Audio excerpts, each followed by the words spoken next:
Good afternoon.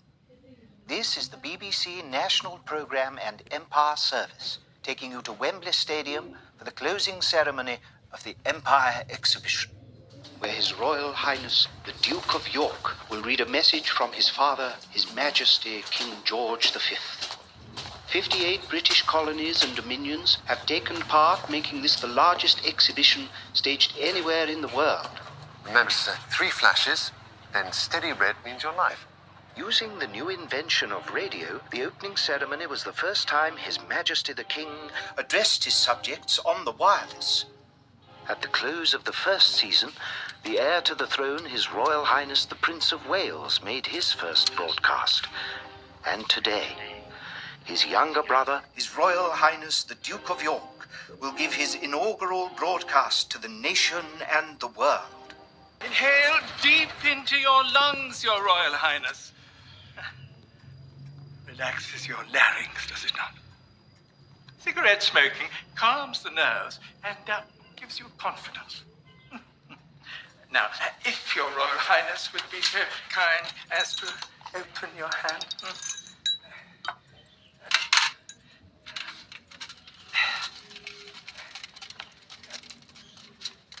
Sterilized. 1, 2, 3, 4, 5, 6, 7. Now, if I may take the liberty, insert them into your mouth. Excuse me, Doctor. What is the purpose of this? It's the classic approach. It cured Demosthenes. That was in ancient Greece. Has it worked since? Now, if you would be so kind as to read. A wealth of words.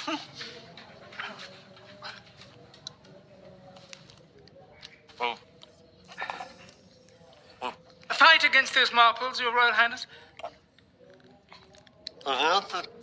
Enunciate. A little more concentration, Your Royal Highness. Then it swallowed the bloody things! Thank you so much, Doctor. It's been most, interesting. Your Royal Highness. Insert marbles, you get it? Insert his own bloody marble.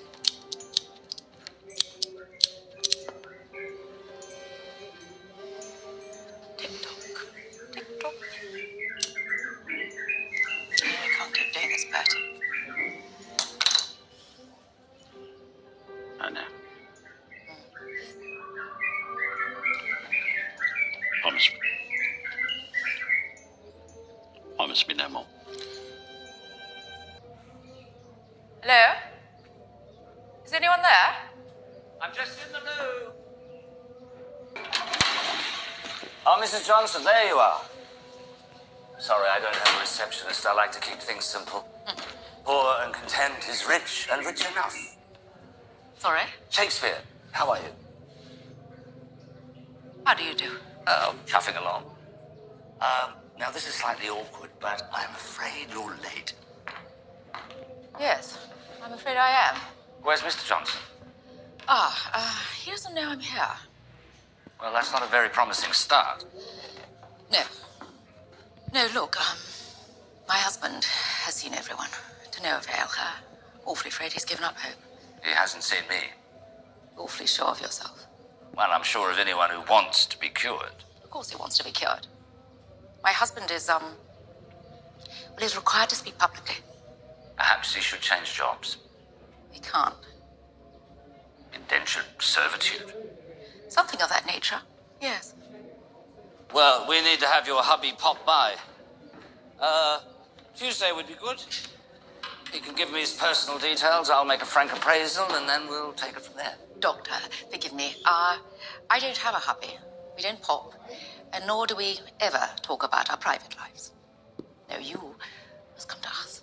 I'm sorry, Mrs. Johnson. My game, my turf, my rules. You'll have to talk this over with your husband, and then you can speak to me on the telephone. Thank you very much for dropping by. Good afternoon. And what of my husband with the Duke of York? Duke of York? Yes. Duke of York. I thought the appointment was for Johnson. Forgive me, Your Royal Highness. Royal Highness. Miss Johnson was used during the Great War, when the Navy didn't want the enemy to know he was aboard. Am I considered the enemy? You will be, if you remain unobliging. You'll appreciate the need for absolute discretion. Of course. How did you find me, Your Royal Highness? The president of the Society for Speech Therapists. Eileen MacLeod. Oh, she's a sport. She warned me your Antipodean methods were both unorthodox and controversial. I warned her. These are not my favorite words. I can cure your husband, but for my method to work, I need trust and total equality. Here in the safety of my consultation room. No exceptions. Oh, well, in that case.